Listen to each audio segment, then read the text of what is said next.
Um,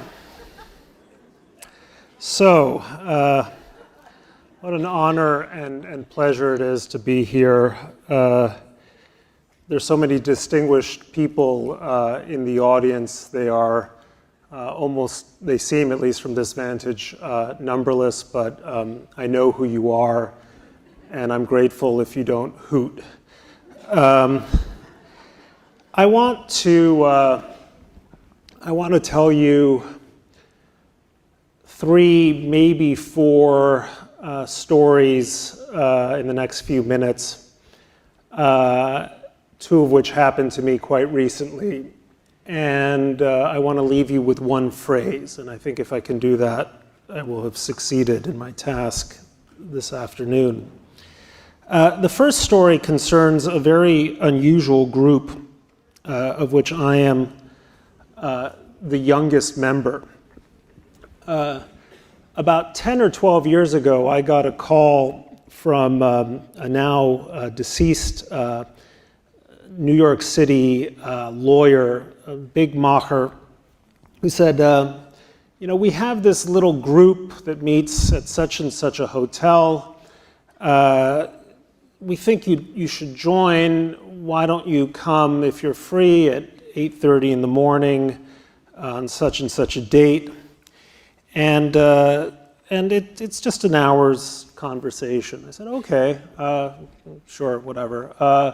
So I showed up at about 2 minutes late, and I entered a room, and there was an enormous oval table. And seated in the center was Henry Kissinger. And then on his side were a whole number of well-known and often fabulously wealthy members of the New York City Jewish community. And I must have been in my early 30s at the time. And I looked at them, I said, oh my God, it's true.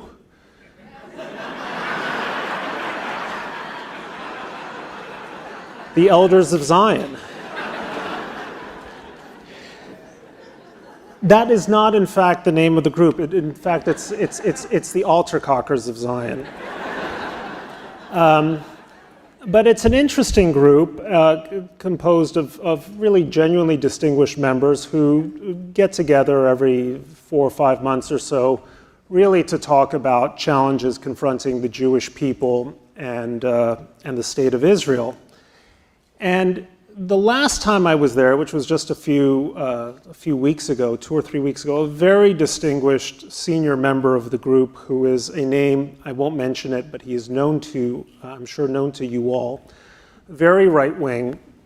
I don't want to say very right-wing, pretty right-wing. Very right-wing now takes us all the way to Mick Mulvaney.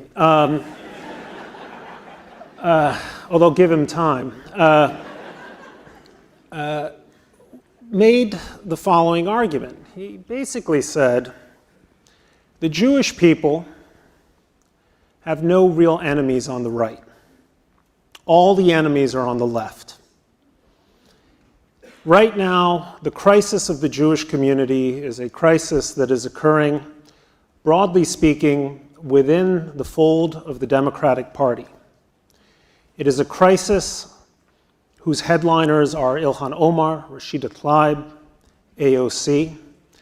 It is a crisis in which an ideology of anti-Zionism matched with a program of boycott, divest, and sanctions is driving a knife through the Israel-US relationship, is trying to make the Jewish American Jews choose between their Jewish identity and their American identity, between their Jewish particularism and their American universalism. It is not just tinged, but it is suffused, even suffocated by thinly veiled anti-Semitism. And it is against that threat, this person said, that we need to bend all of our efforts. That was his argument. About a week later, I found myself a couple of 100 miles south of here at a debate with a well-known Jewish figure of the political left. And she made the following argument. She said, yes, of course, there are sides of the left which have aspects of anti-Semitism. But let's face it, the real threat to the Jewish community is coming entirely from the far right. It is coming from an administration which talks about the very fine people at Charlottesville. It's coming from the anti-immigration right-wing fanatics who murdered 11 people in Pittsburgh, another person south of here in Poway.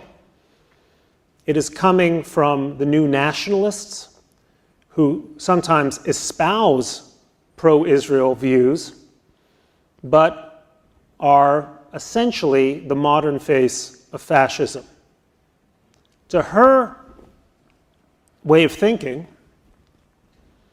the left's anti-Israelism amounted to a microaggression. She didn't worry about it. But the right, that was something to fear.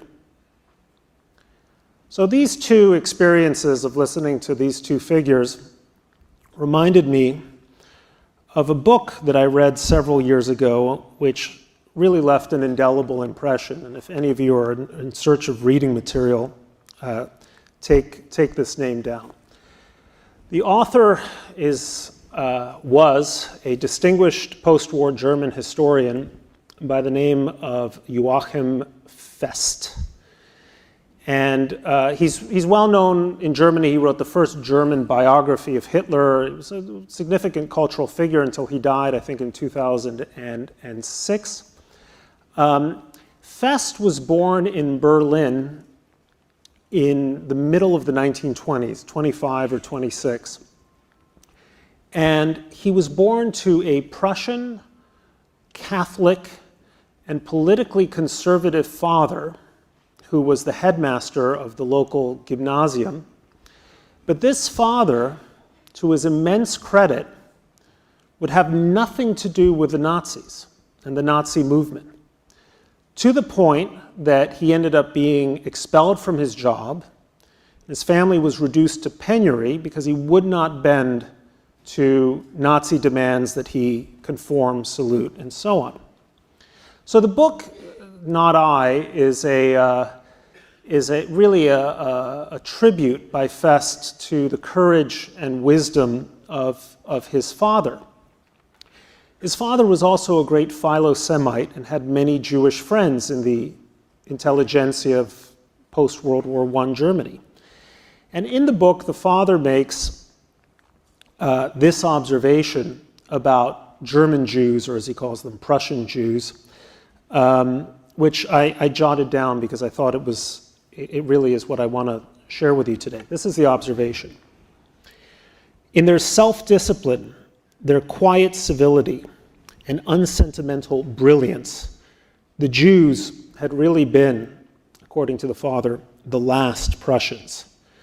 They had only one failing, which became their undoing. Being overwhelmingly governed by their heads, they had, in tolerant Prussia, lost their instinct for danger, which had preserved them through the ages. That phrase, an instinct for danger, has stayed with me ever since I read the book. When I was a young reporter based out of Brussels, 1999, 2000, the beginning of the Second Intifada, one began to get a sense at a moment when anti-Semitism was supposedly all but extinct, that the hatred hadn't died out entirely. You sensed it in the reaction in Europe to the decisions of the Sharon government to defend itself in the face of a campaign of terror. You sensed it even more strongly when a French ambassador to Great Britain blamed the attacks of 9/11 on what he called that shitty little country, Israel. But even then, these were sort of the early distant warnings of what was to come. And if they were happening in Europe, they seemed extremely remote from anything that might matter in the United States, when we just had an Orthodox Jew as the vice presidential candidate in a major political campaign. Well, today, you fast forward 18 years, and you don't need such a finely honed instinct for danger to know that we have things that we need to worry about. You see it in the security that's being provided for this event, or in the security that I'm sure is now routine at every synagogue or every Jewish event that you attend. You see it in the sense that European Jewish life is under threat as never before, and the question of its future, of its sustainability, is a real one. You see it not only in the odd attacks that have happened or the attacks that were recently foiled, like one just a few days ago, foiled by the FBI in Colorado, but in the kind of rhetoric that once was considered shameful and now is becoming commonplace, accepted. Things that no one used to dare say, they now say openly, and sometimes they say proudly, and they refuse to be ashamed of it. So as a Jewish community, we're beginning to get a sense of what we're facing, the dimensions of what we might be facing. But as the first two anecdotes I shared with you suggest, we are totally divided as to where the real danger lies. So I am notoriously or infamously or famously, whatever, known as a never-Trumper. As a matter of fact, in the pages of the New York Times, I defended the president's decision, championed the president's decision to move the Israeli embassy to Jerusalem. I defended and championed his decision to get the United States out of the misconceived Iran nuclear deal, at least in my opinion, misconceived. I'm delighted that the United States has recognized Israeli sovereignty over the Golan Heights. And that side of the political divide that wants to see no enemies to the right often makes precisely that case. We've never had such a good friend in the White House. The universalism that American Jews, in their view, foolishly championed has led to not just a denial, but a hatred of Jewish and Israeli particularism. We need to look for friends where we find them, including in places like Hungary and elsewhere. Now, that argument is not totally without merit, but it's also, in many ways, a dangerous argument. Because, in fact, we do have enemies on the right. And they are not just the occasional person with terrible mental health issues and a violent streak and violent fantasies. We need to worry about the fact that we have an administration which consistently and persistently singles out people it calls globalists, whose job seems to be to run international, multinational banks, who control corporate media, the message of which is fake, whose reporters and editors are the enemy of the people, and who are, in this view, conspiring to undermine American sovereignty, in part by opening borders to replace American workers with cheap foreign labor. When the marchers in Charlottesville said they will not replace us, that's what they meant. And today we have an administration, whether wittingly or not, and however sympathetic it might be to Israel as a state, or to Jared Kushner's children. We have an administration that is championing that rhetoric. Since this is Silicon Valley, the 1.0 version of this rhetoric may not exactly know where it aims. But those of you who are on the right should know that the 2.0 and the 3.0 versions will know where they aim. They will find their target, and that target will be the Jews. Those of you on the right, cultivate your instinct for danger against those who you imagine are on your side.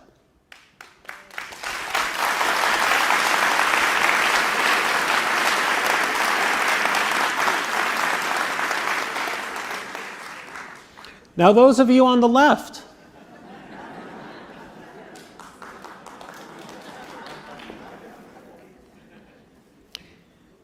it is with justification. It is with justification that you look at this administration and the new wave of nationalism and the rhetoric that is coming out now on both sides of the Atlantic with a wary and fearful eye. It is also with justification that you look at some of the rhetoric that is coming out of the government of Israel with a wary and fearful eye. You are absolutely right when you say that Israel's reach must not exceed its grasp if it is to remain a Jewish and democratic state.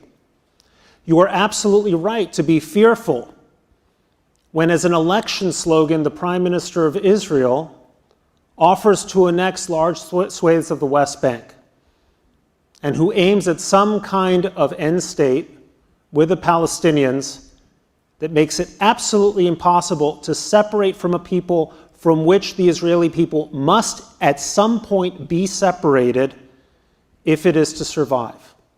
You are absolutely right to be furious that the Prime Minister of Israel would make common cause with the Prime Minister of Hungary at the same time that that Prime Minister is having Hungarian citizens walk on the face of George Soros as an act of political protest. But you are not right about everything. When the left tries to pretend that there is a significant distinction between anti-Zionism and anti-Semitism, you are doing two things that are dangerous and wrong. You are legitimizing anti-Zionism, which, even if it were wholly separable from anti-Semitism, would be a foul and disgraceful point of view.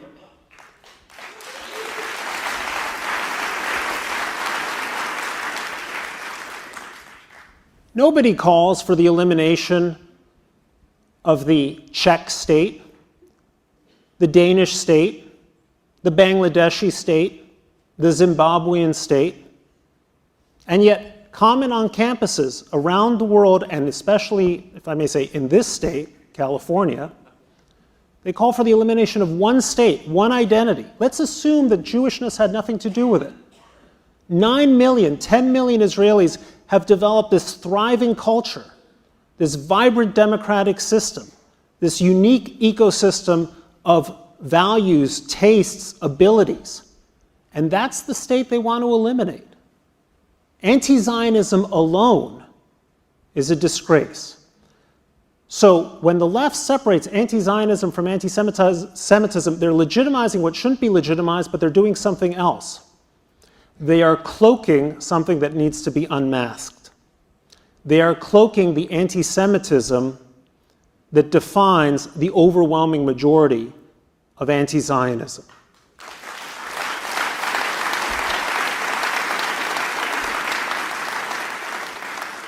Now, I grant you, it is possible to be an anti-Zionist and not be an anti-Semite. When you draw the Venn diagram, the circles don't fully overlap. There will always be 9 Meshuggah rabbis outside of AIPAC policy conference bus down from Muncie protesting. So I accept the theoretical distinction. Just as I accept that theoretically there may be a distinction between segregationists and racists, between champions of apartheid and racists. I just don't think that in real life too many segregationists or champions of apartheid weren't racists. And it behooves us as a Jewish community to call that out. And especially, not just us, because everyone knows that I'm on that right side of the divide. It behooves you liberals. It behooves you liberals. Why? Because you're so attentive to microaggressions. You're so attentive to racist dog whistles. You're so attentive to mansplaining. And by the way, rightfully so. Rightfully so. But if you're going to call out the veiled prejudices when it comes to racism or misogyny or homophobia or what have you, at least be consistent and call out the veiled prejudice when it comes to hatred of Jews.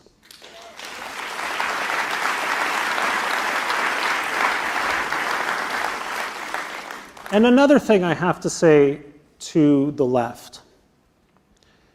You need to appreciate that while the state of Israel ultimately needs a separation from the Palestinians, and we hope to see one day a thriving, democratic, liberal, progressive Palestinian state living side by side with Israel. One day we hope that. Israel's security concerns are not a fantasy. What's happening in Sderot, what's happening all up the coast, what's happening to the communities in the north isn't some kind of paranoid fantasy cooked up by Israeli generals in order to maintain control of an occupied population. These threats are real. The left likes to say we want Israel to remain a Jewish and democratic state. But the democracy of Israel has been moving away from the left's vision for good reasons for the past 15 years. So the left ought to at least think as to why that is. And it ought to be sensible to the reality that Israel is a country that doesn't simply face the antagonism of its enemies. It doesn't face the possibility of being defeated by its enemies. It faces the genuine prospect of being eliminated by its enemies. And if you care, as a person of the left or the right, that that should never happen again, you can't simply be dismissive of the reality that Israel's job is to protect its people, not protect your vanity.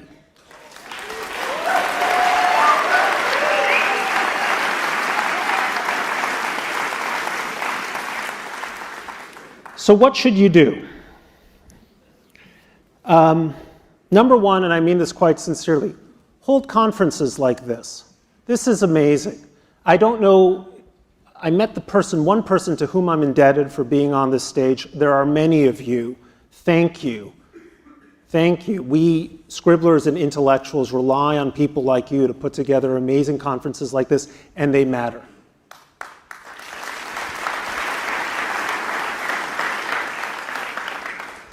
On a somewhat larger stage,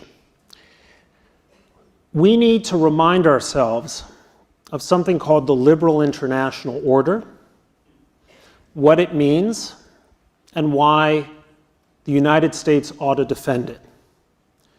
Harry Truman became president in 1945. In 1947, he enunciated something called the Truman Doctrine, which was that the United States, as the world's preeminent liberal democratic power, would seek to secure our freedom and our prosperity at home by defending people at the far edges, at the far frontiers of freedom, being threatened by despotic enemies.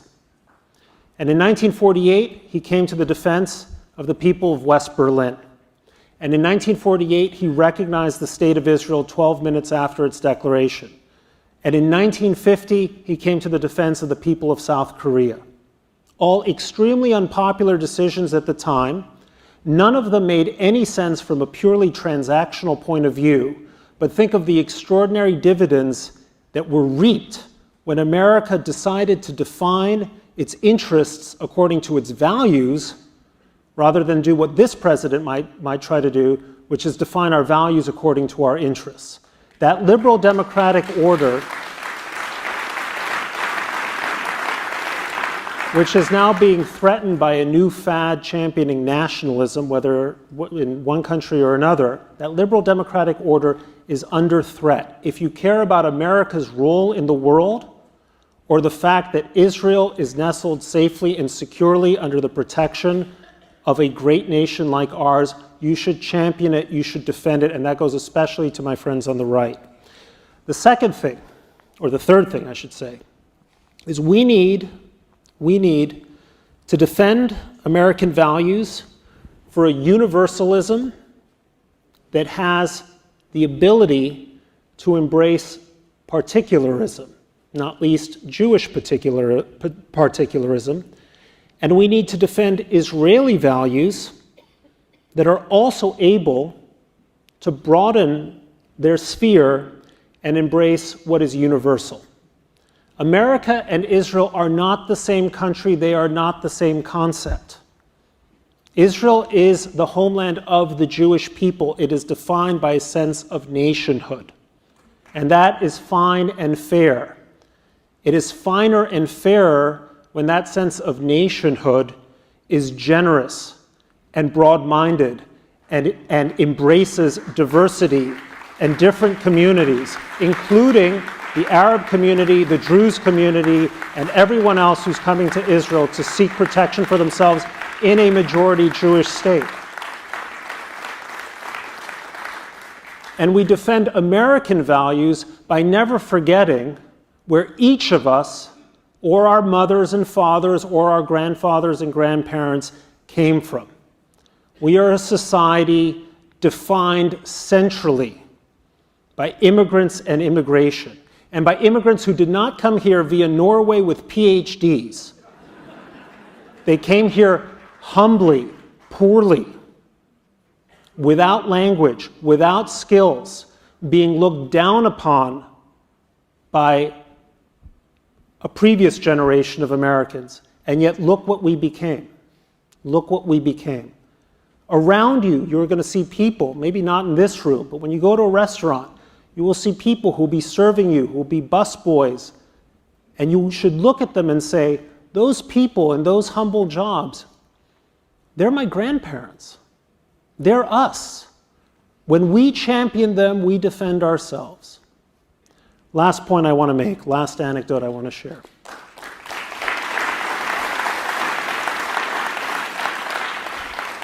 Sometime around 1947, in a bombed-out European city, Milano, that had been under Nazi occupation just a few years before, a 40-year-old woman and her 7-year-old daughter walked in to what in Italian is called a drogheria. It just means a grocery store, corner shop, to buy some groceries.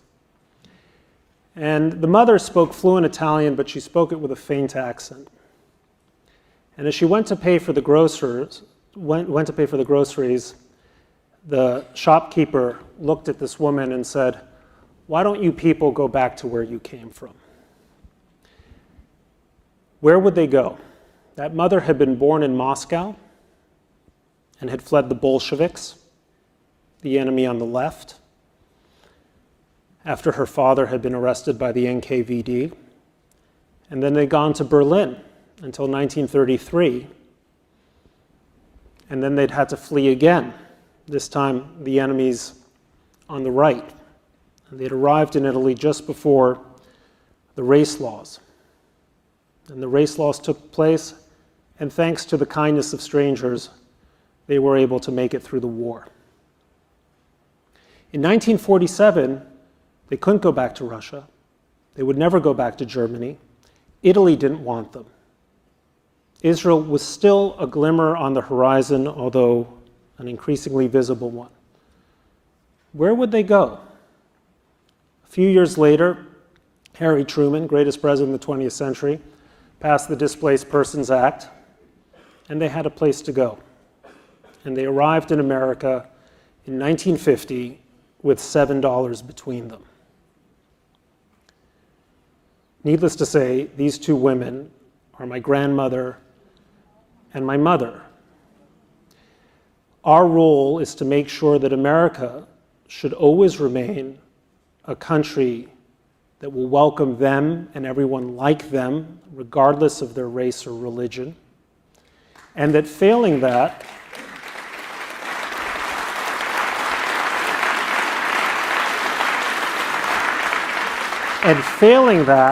God forbid, should it ever fail, that there should be one other state, Israel, that will always welcome them.